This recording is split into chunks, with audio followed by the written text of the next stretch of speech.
So, hello, I'm Janine. You already introduced me. And this presentation will be about blockchain analysis companies. Now, they call themselves blockchain analysis companies, but they are called many other things, some of which they like to be called, some of which they don't, including analysts, scientists, artists, crime-fighting detectives, and spies. They don't like that much.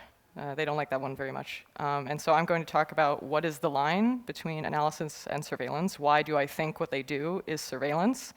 What is their relationship with agencies and companies that do surveillance and compromise people in the form of hacking and spyware, and their direct contracts even with national intelligence agencies? And then what can we do about it? So first, I'm just going to briefly say what I consider to be Bitcoin privacy. And obviously, these analysis companies do a lot more than just surveil Bitcoin, even the so-called privacy coins. Then I'm going to talk about the difference between analysis and surveillance, some of the companies and their friends, then a specific case study that I know very much about, Neutrino, if you heard of Delete Coinbase, the danger that these companies pose, and then what we can do about it. A lot of people, I want to just say quickly, ask me how I got into privacy, and I think the question for me is at least a bit weird because I feel like I've always innately been concerned about privacy, but I can say that I specifically got into Bitcoin privacy almost 7 years ago to this coming week. I went to a meetup that talked about this paper by a researcher from Germany. And so thank you to him for inspiring me to get into Bitcoin privacy. I had no idea what you were talking about at the time, but now 7 years later, I think I've learned a lot and I hope to continue learning more. Given that Bitcoin is a public blockchain, to me, privacy, I think even for so-called privacy coins, because I don't think any of these systems are actually 100% anonymous or 100% peer-to-peer. And so for me, privacy is often about creating ambiguity about relationships between addresses and coins, and then also increasing the computational cost of doing analysis and coming to a so-called correct conclusion about what the information on the blockchain is, what is telling you about economic activity. And for me, the key difference between blockchain analysis and blockchain surveillance is that analysis can be done by many types of different organizations for a lot of different purposes. Your node, in a sense, does surveillance when it's looking up information on the blockchain. A blockchain explorer does analysis in a way when it's representing that data to you. But I wouldn't say that that's necessarily surveillance because they're not intending to show you that information to put you in jail, for example. And so the intent with blockchain surveillance is obviously to put someone in jail, to prosecute someone for a crime, and also to spy on them for national security reasons. And so that's where I think the line is. If your intent is to do that, then you're doing surveillance. And I don't care whether you think that is politically righteous or not, it's still surveillance. These are some of the major companies that do blockchain analysis, but I would say surveillance. Many of them you've probably heard of, maybe some of them not. Coinbase Tracer is the newest one, which I'm going to focus on in particular because they have an interesting story. But just some key quick facts about some of these companies. Chain analysis is probably one you've heard the most about. They claim to have over 600 customers globally. CipherTrace was acquired by MasterCard last year. Elliptic got funding, I think, last year from JP Morgan, Wells Fargo, and SBI Group, so clearly very well connected with banks.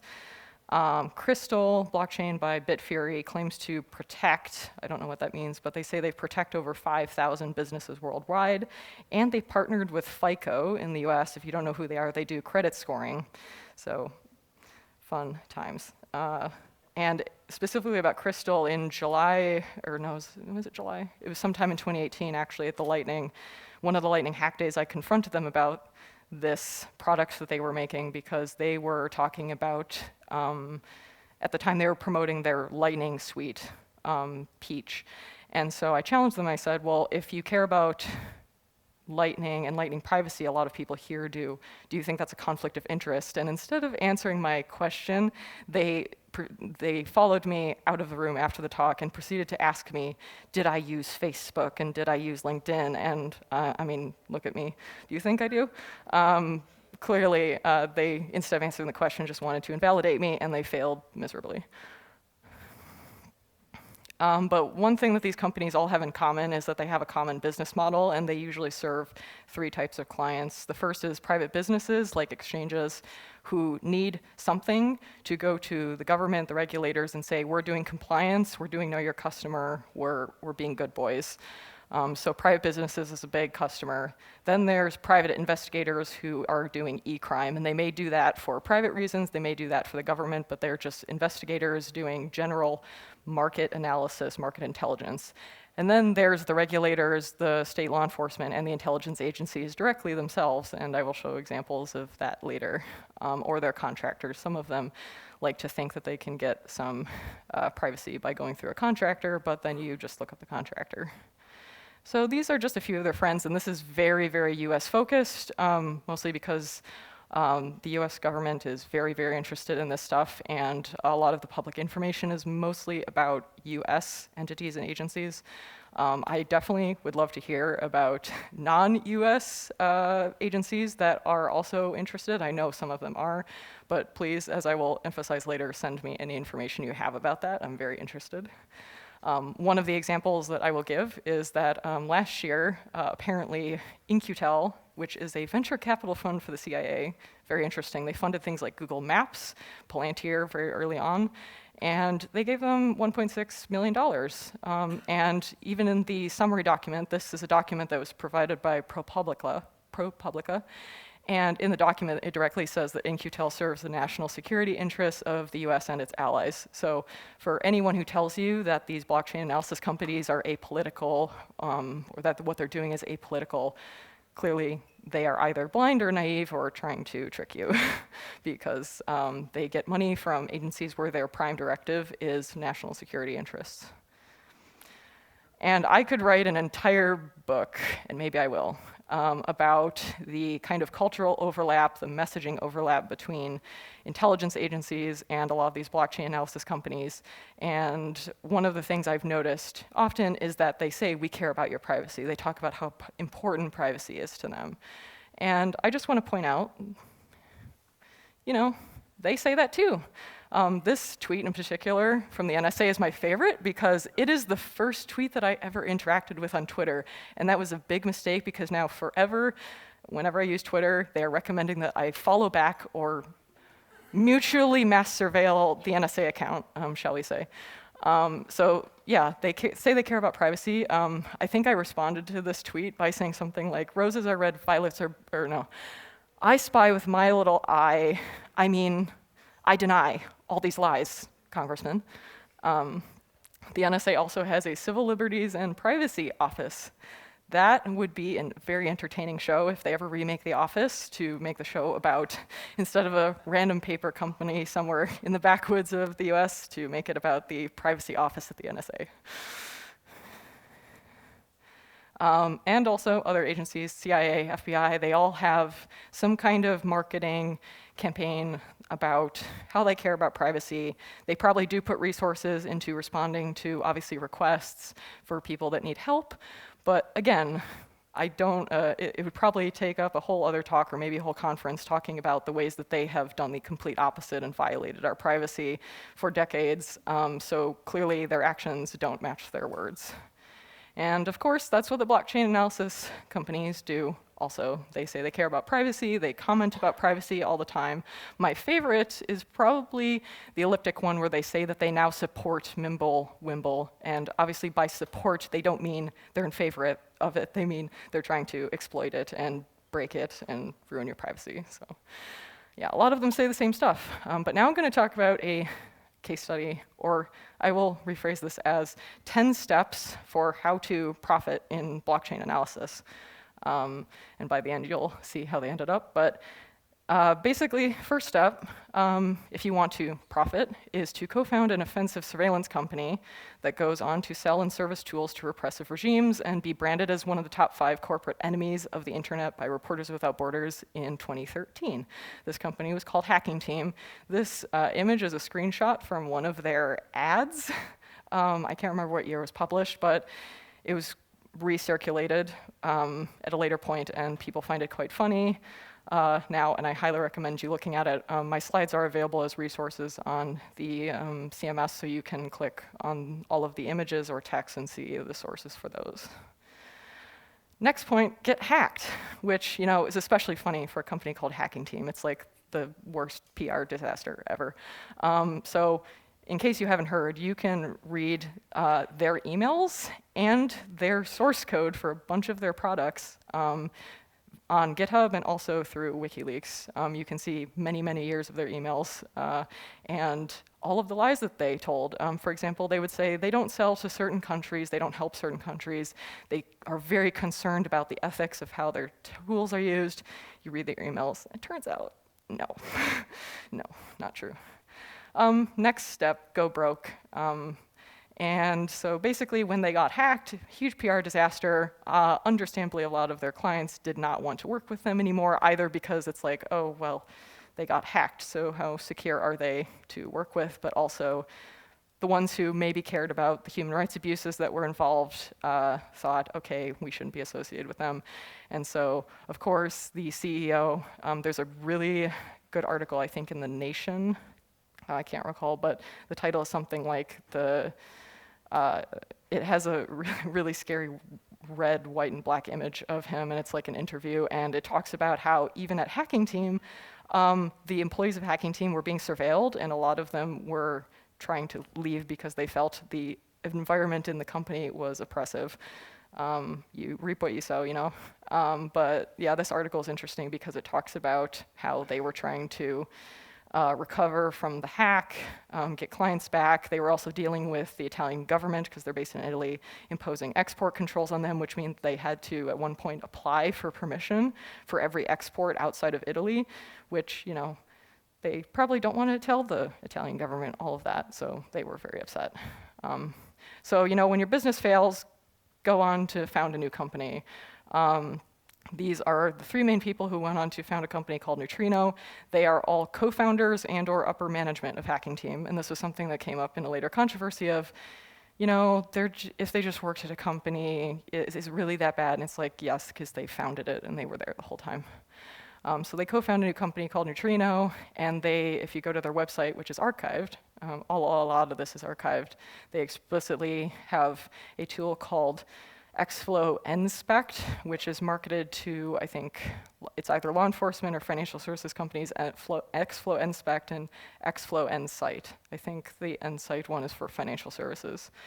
And, they did have some knowledge about doing, trying to compromise Bitcoin wallets, because they did that at Hacking Team, so it's unclear whether they transferred that knowledge to Neutrino or any of the code explicitly, but they definitely had experience.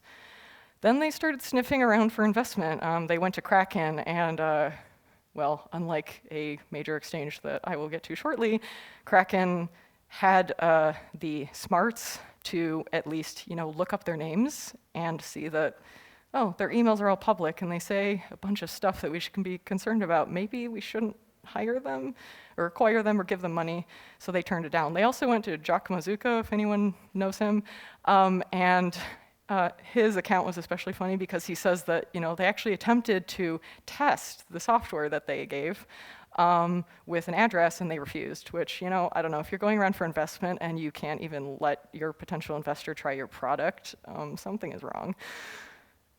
But yeah, someone else wasn't so smart, or at least didn't care. Not sure what the answer is. They'll tell you different things, but they got acquired by Coinbase in February 2019, and they got 12 million euros. The reason we know that number is because I found the acquisition document, the acquisition agreement, and then I published it. So they didn't want that number to be known, but it is. And yeah, they were not happy about that It didn't help that they had very public profiles on Crunchbase and LinkedIn. So for example, Giancarlo Russo, the CEO of Neutrino, he still had on his Crunchbase at the time of the announcement that he was the COO at Hacking Team. And he didn't bother to change that. And yeah, the others didn't either. They had that on LinkedIn. So someone found that and they're like, oh, that's not good news. And during the Delete Coinbase campaign, which I and a bunch of other people mostly led, there was a point where if you search for Coinbase, that was the top article that came up. I think the image that they used is not the most accurate. I mean, we're talking about white or white-passing privileged Italian men. This is supposedly members of the Sudanese military, according to Reuters, which was a client of Hacking Team, but seriously, just pick a more accurate image. And I think 2 or 3 weeks after everybody, including myself, started voicing our disagreement with this decision, Brian Armstrong announced that the people from Hacking Team would be transitioned out. And we never got a confirmation. Did that happen? When did it happen? Really no follow-up at all. But again, go to LinkedIn, go to one of the co-founders of Neutrino, see that, oh, he was a senior software engineer at Coinbase until July 2019. So they didn't, rush at all. Also still has stuff about other things on his LinkedIn. I think, by the way, I checked him recently, and I think he went to go work with some crypto startup that does credit scoring for cryptocurrencies. So, yeah. And then there was a few name changes, because obviously Coinbase didn't want to keep using, they kept the software. They got rid of the people, but they wanted to keep using the software because they paid 12 million euros for it. They wanted to keep using it, but they didn't want to call it Neutrino because media coverage, bad. So they renamed it twice. Recently, this year, they actually announced it publicly as we have the software, it's available. It's, I think, if you go to their website, it's under Coinbase Intelligence or something. And that was not the first name change. They actually first, initially before it was Coinbase Tracer, they changed it to Coinbase Analytics. And the reason we know this is because there's tons of public procurement records of their contracts with, for example, ICE, the Immigration and Customs Enforcement in the US, the DEA, the Drug Enforcement Administration, the Secret Service, a bunch of agencies there's contracts with. So we can see the name changes through those documents. So again, emphasis that FOIA is very important, especially in this case, to figure out what's happening. And this is the latest news. It got a lot more coverage than the previous instances, but a very important resource I definitely recommend to everyone, even if you're not doing research about blockchain analytics companies, is Tech Inquiry, because you can look up contracts, relationships, everything in a relatively simple interface, and see all of that. And so one of the FOIAs actually that Tech Inquiry did was to see a contract between ICE and Coinbase, and they actually didn't. One thing I hear from people is that, oh, 29,000, 1.36 million, that's not a lot of money. If I was doing this kind of work and I had to work with the CIA, I would give them like a CIA fee for, having to work with the CIA and people figuring that out. But yeah, so this is the end of the story. Did they profit? Not sure. I mean, the Hacking Team people walked away with 12 million euros. Who knows what they did with that. Coinbase is not, I don't think they've yet recovered that investment, and they had a huge PR disaster. So outside this case study, the general danger that I see, there's many dangers, but the one that I'm going to focus on is due diligence negligence, which is not a term that I came up with, but I kind of borrowed because I thought it was perfect, because I basically describe that as compliance policies and regulations that are created supposedly to de-risk or reduce harm. And in practice, they actually increase risk, especially to the customers of the companies that are implementing these policies, and they also increase harm. I discuss that more in my newsletter. And one of the big risks that should scare everyone is the fact that these blockchain analysis tools are being used in actual criminal prosecution cases. This was actually an article from Rebecca Wexler that was published in October 2015, which coincidentally the same month that I got into Bitcoin privacy, and it talks about how forensic software in general is often not available to people who are in criminal prosecution cases. They don't have usually the right to examine the software and see if it's functioning correctly. And if I was a person who was going to take away another human being's rights, I would want to make sure that the software is functioning. And I would certainly want to give them access to that so that later on, if it turns out the software is faulty, I don't only lose the case, I might have to pay restitution for taking away years of someone's life. So this is a long quote from that article about the dangers of secret code in general in forensic work and how that can interfere with equal treatment under the law. And especially the part that I emphasize is that it paves the way for bad science if you have this standard of people in criminal prosecution cases can't examine the software. There's no pressure for them to cross-examine it because in a case you usually cross-examine people who make conclusions. You need to be able to cross-examine software that is making conclusions that a case is relying on. But unfortunately, blockchain analytics companies have already gone quite far in paving the way for bad science, and they've gone so far that they're already saying, it's not science, it's art, which I found really interesting, and I'll read you some of the quotes from this blog post that I think it is still live. The announcement tweet for Neutrino, and also the announcement blog post for Neutrino, and also the one saying that they would transition them out, I believe have been removed from their website, but they're archived. So let's see. So some of the key quotes that I got from that article, this article about blockchain analysis being art, is that anyone can look at blockchain, but what makes a difference is the accurate interpretation of this public data, as well as corroborating it with other types of information gathered externally. Once combined with such data, it can be used for blockchain analytics. And I think that's really important because a lot of people, when they hear blockchain analytics, they think, and it's part of the argument that it's apolitical, is that the blockchain is public. Anybody can access it, therefore doing analysis on it is not surveillance. It doesn't require a warrant, all of this. But clearly they're stating here that actually blockchain analytics, in order to be effective, requires things like information gathered through KYC or other kinds of surveillance on the web besides just the blockchain. So they clearly say they need that information to do their job.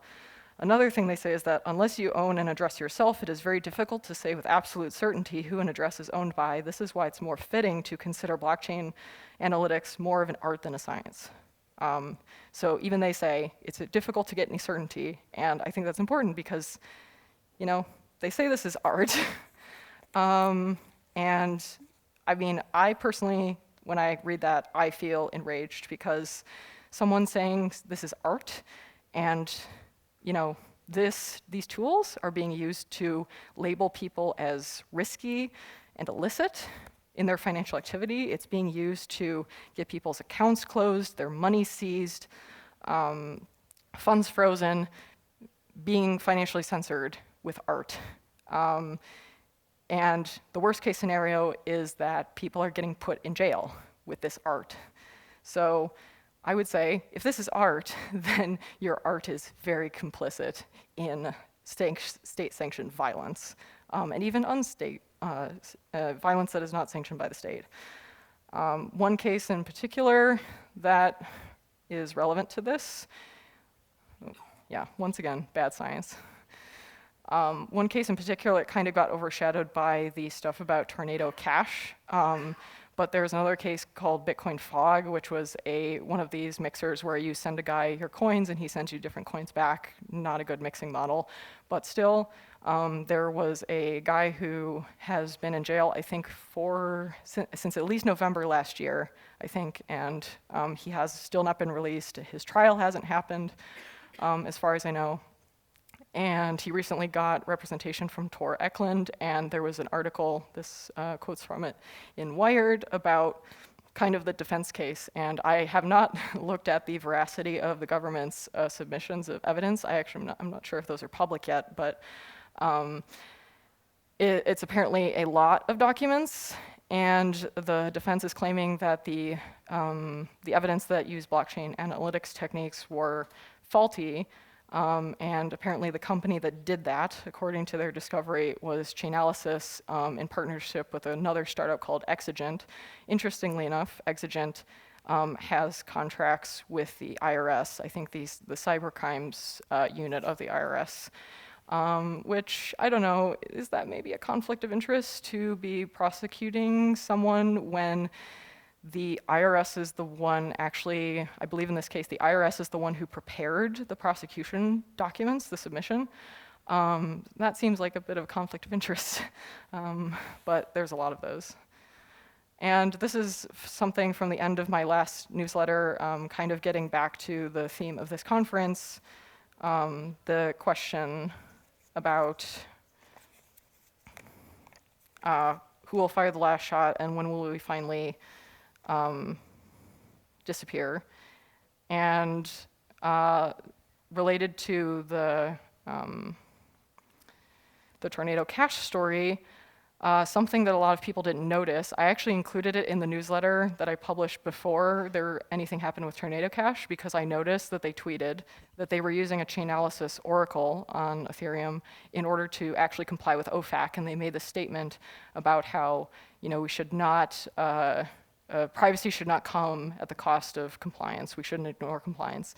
And I thought that was really interesting because I haven't heard anyone, except for me, make the point that if they were doing that and they still got prosecuted, what is the point of using these blockchain analytics tools? What is the point of saying, I use X to be compliant if you can do that and you still end up in jail? Doesn't this prove that their services are useless? Or maybe they use them improperly, I don't know, but it does raise that question. And so I think that in terms of who will fire the last shot and when will we disappear, the number one rule, according to Timothy Schneider, is that you should not obey in advance. As you can see in this case, it did them no favors, because basically they taught power that they had the ability to do this, that they cared what they had to say, that their methods, their requirements were legitimate, and they still ended up in jail. So I would say that you shouldn't be teaching power how to surveil you. You should be teaching them how to take their art and shove it. And so what can we do about it? This talk is mainly focused on just exploring the relationships between blockchain analytics companies, what they really do, and the partnerships.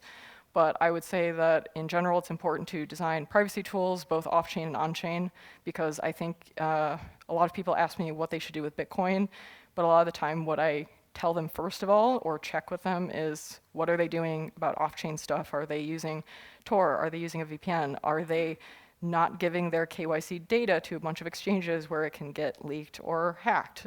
Those things, if you don't do them, you can have the best privacy with your Bitcoin or any other blockchain, and you will get burned if you don't do the off-chain protection. I also think it's important to stimulate conversation about financial privacy in general, especially in Europe. There's a lot less, Europeans are in general much less receptive to talking about financial privacy, even though they're very much in favor of privacy in general. Other talks have gone into this. I also would like to encourage everyone to gather information about these blockchain surveillance companies, their products and their partnerships, either through FOIA documents or even, you're at a conference and you hear someone talking about this, and maybe, you will figure out something interesting from that. And I freely say, please send me anything you find, because I'm hoping to, at least with the stuff I found, make it public, because I feel like we should engage in some surveillance to hit back at these companies, because what they're doing is, in my opinion, way more harmful than any benefit they would have towards fighting crime. And lastly, I would say refuse to use software and services that employ these data collection tools.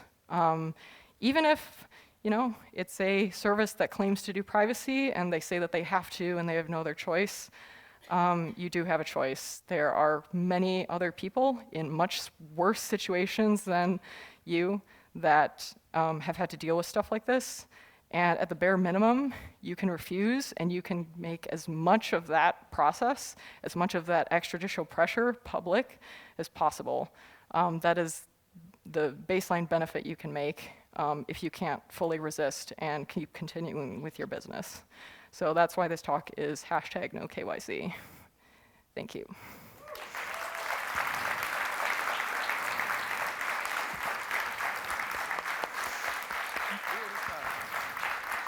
Okay, thanks, and we jump right to the questions. Here is number one.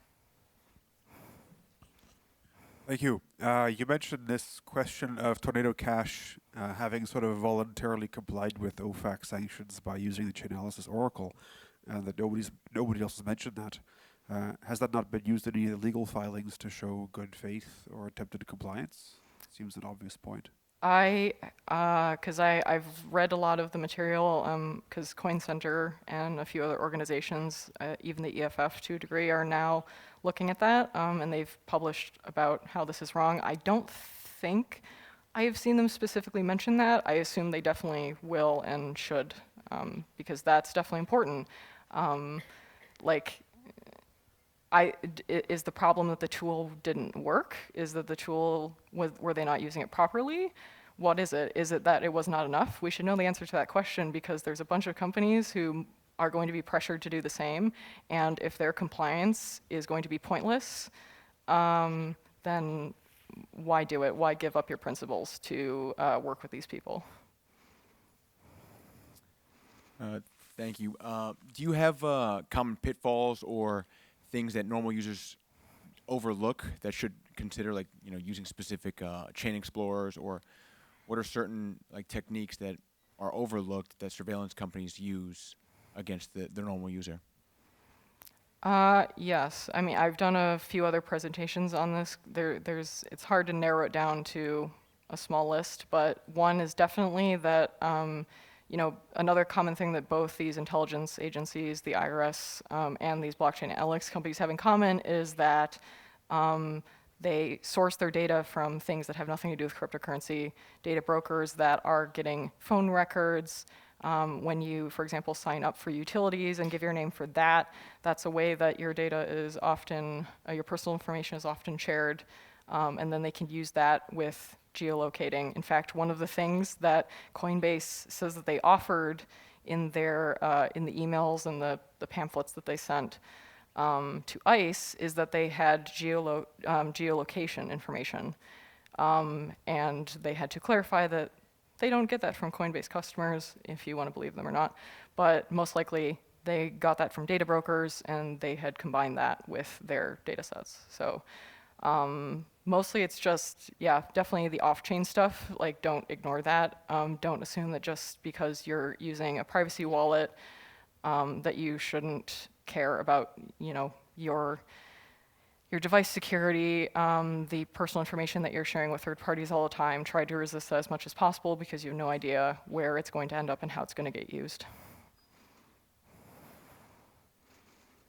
First off, just thank you for the This Month in Bitcoin newsletter, or This Month in Bitcoin Privacy newsletter. It's kind of the best single source for Bitcoin privacy info.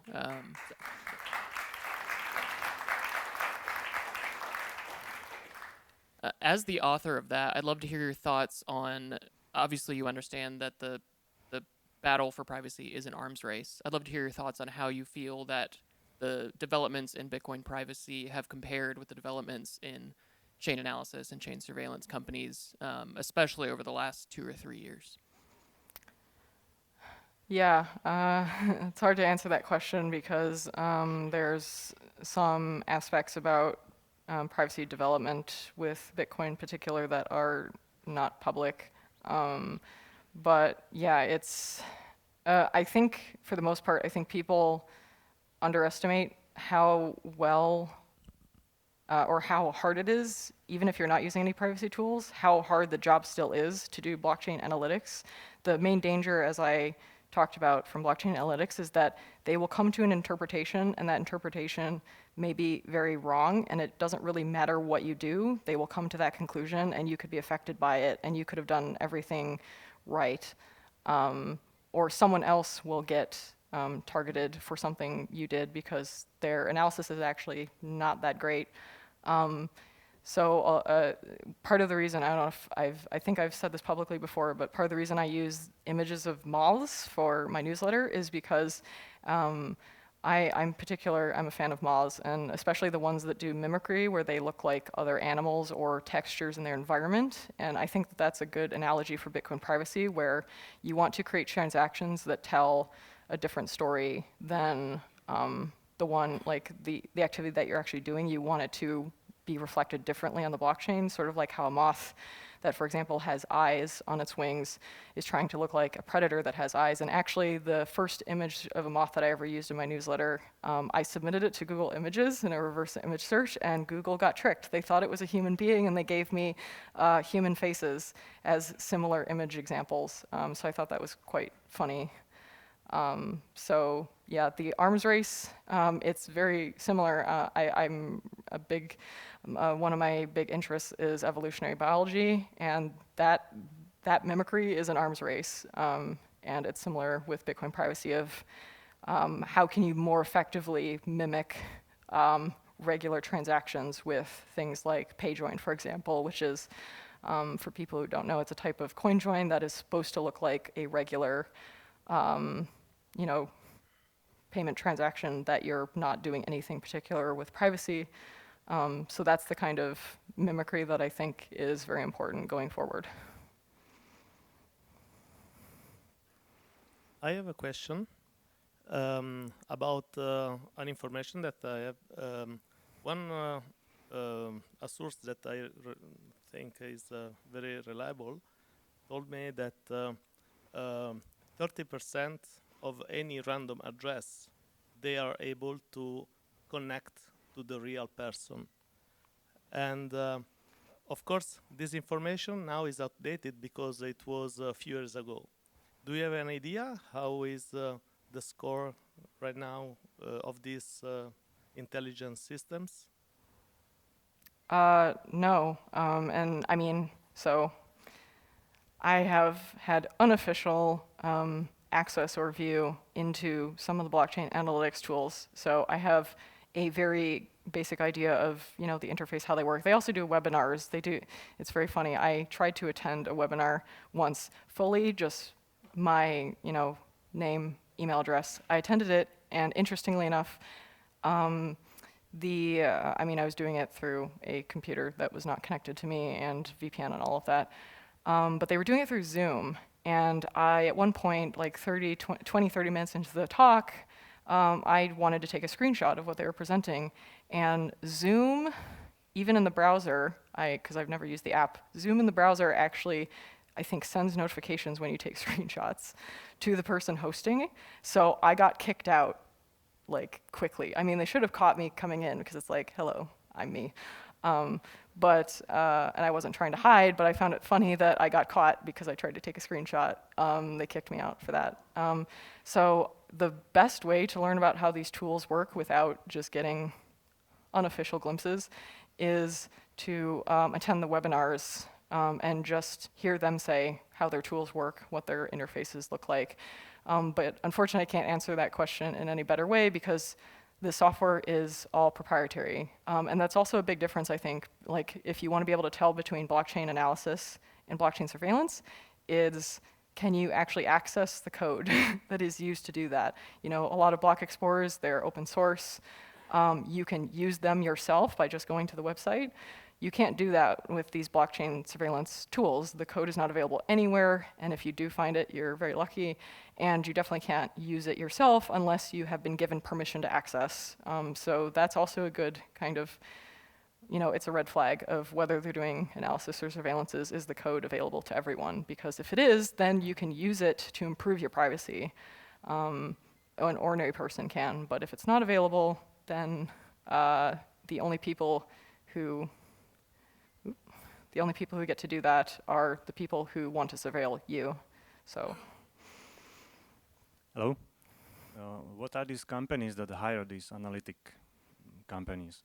And do they have to hire them? They are required, or it's just good for them for their advertisement, or like the state government is then less harsh on them.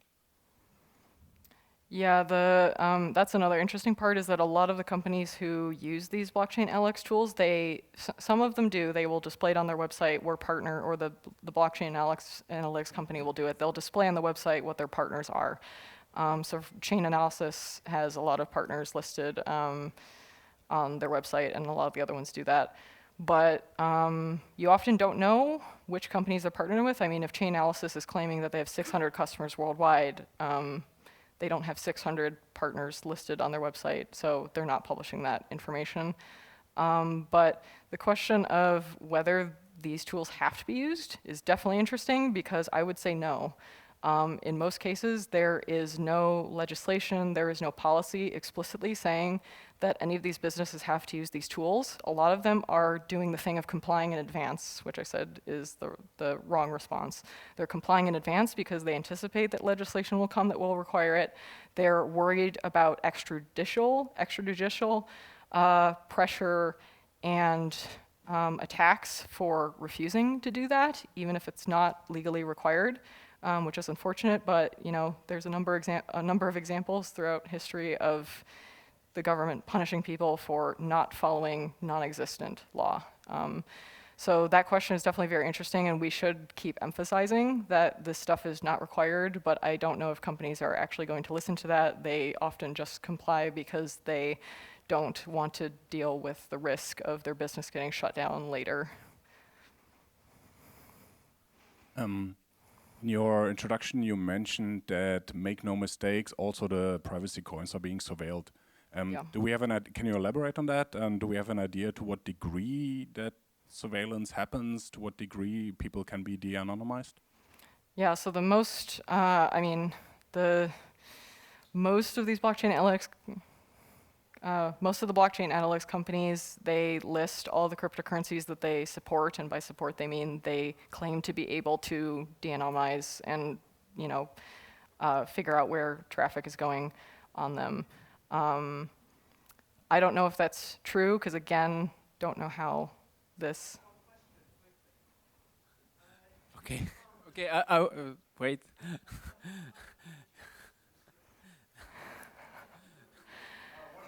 So yeah, the most common one that people are interested in is Monero, and I think CipherTrace last year or the year before that, they claim that they're able to do that. There's been some companies that have claimed to be able to do it for Lightning. The one thing I mentioned during a talk about Lightning privacy in particular is that, or research, is that at least with Lightning, because it's off-chain stuff, they have to be directly involved in the network, and it's not post-facto analysis of blockchain data that they can look at months from now. They have to actually be a node in the Lightning network, or doing traffic analysis of nodes in the Lightning network. It's a lot harder to, but not impossible. I should make clear that there's a number of privacy improvements that should be made to Lightning. It's not as private as some of the marketing has claimed. Hi, you mentioned something interesting where you said the surveillance companies, their proprietary software, and analytics companies, it's free software, or the source code is public. So does that mean the surveillance companies, which are running modified versions of crypto nodes like Bitcoin and stuff, the reason they exist is because Bitcoin and a lot of crypto projects use CUC licenses like MIT and not strong copyleft like GPL? And if the crypto projects would actually protect themselves, then these surveillance companies would not be able to operate. Their business model would be illegal, essentially. I would be open to that. I've heard that argument before, but given that we're talking about intelligence agencies, I very much doubt that they're going to pay attention to when they're working with these blockchain analytics companies, that they're going to pay attention to the licensing of code, because they have violated way worse expectations and gotten away with it, and I don't think there's going to be a congressional hearing about them violating MIT. Would it be good in general to just set that expectation of this is what we believe in, we don't want this kind of activity happening, and we're going to state that explicitly in the license? I don't see anything wrong with that. I just don't think it's going to stop them because of who they are.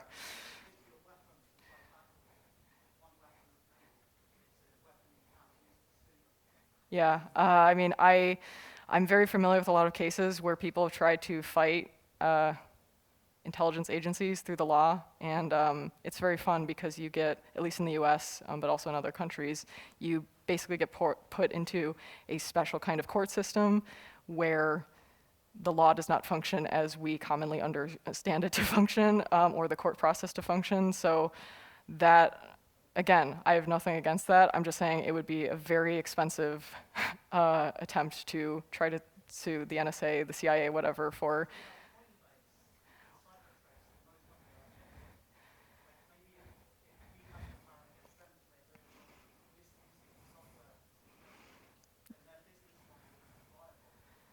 Yeah, I'm up for anyone who wants to sue these companies for a lot of different things. Totally in favor of that.